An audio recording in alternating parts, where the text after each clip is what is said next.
आपण पाहत आहात इंडिया न्यूज R7। कुरुममध्ये मतदार मॅपिंग मोहिमेला मोठा प्रतिसाद। 31 मार्च डेडलाईनची अफवा फेटाळली, बीएलओचे स्पष्टीकरण।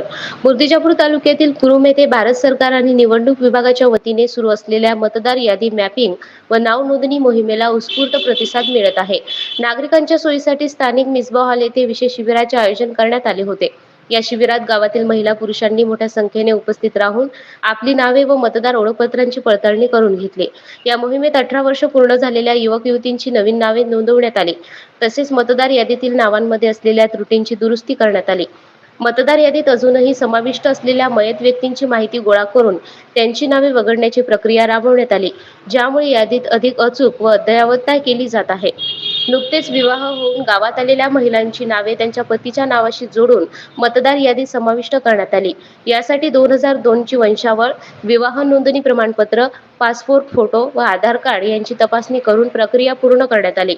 शासनाने नियुक्त केलेले सर्व 7 बीएलओ या मोहिमेत सक्रिय सहभागी झाले होते। त्यांनी यादीनुसार नागरिकांच्या कागदपत्रांची काटेकोरपणे पडताळणी केली।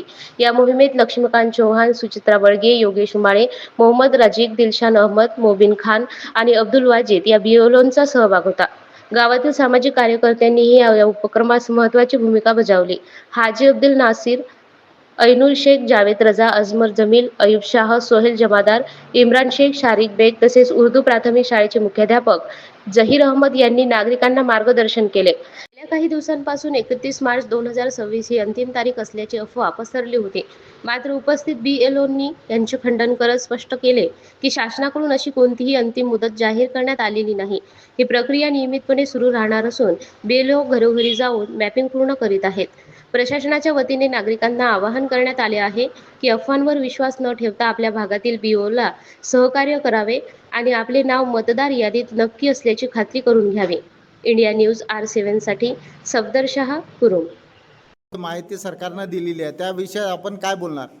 भारत सरकारद्वारे जो SIRची जी प्रक्रिया राबवली जाणार आहे, त्यासाठी आपण कुरुम गावातील लोकांना या कॅम्प निमित्त या कॅम्पचा लाभ घेण्यासाठी बोलावलं होतं। यामध्ये नवीन मतदारांचं नाव जोडणे, नाव दुरुस्त करणे आणि जुन्या मतदारांच्या म्हणजे 2002च्या यादीमधल्या नावात असलेल्या लोकांचं 2024च्या यादीसोबत मॅपिंग करणे हे सर्व काम आपण इथे केलेलं आहे। कुरुम गावातील प्रतिसाद अतिशय छान मिळाला आणि कुरुम गावातील जे बीएलओ आहे त्यांचं जवळपास 70 ते 75% आणि आमचे राजीक सर आहेत त्यांचं तर 100% काम झालेलं आहे आणि गावाचा प्रतिसाद अतिशय उत्तम आहे आणि सर्व गावकरी अतिशय आम्हाला मदत करू राहिले। लोकांचा प्रतिसाद तुम्हाला भेटलेला आहे, त्याबद्दल काय म्हणणार आहे आपण? लोकांचा प्रतिसाद एकदम उत्स्फूर्त आहे।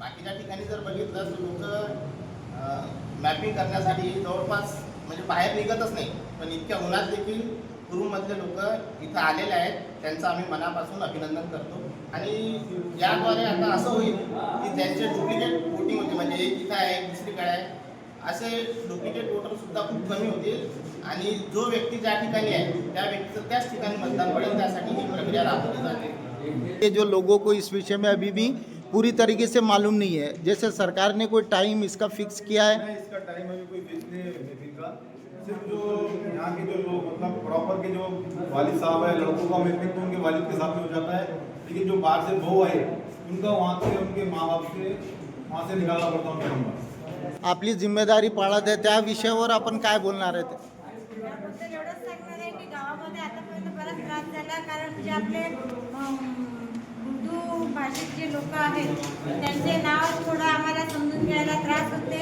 आणि त्यामुळे वगैरे आम्हाला मदत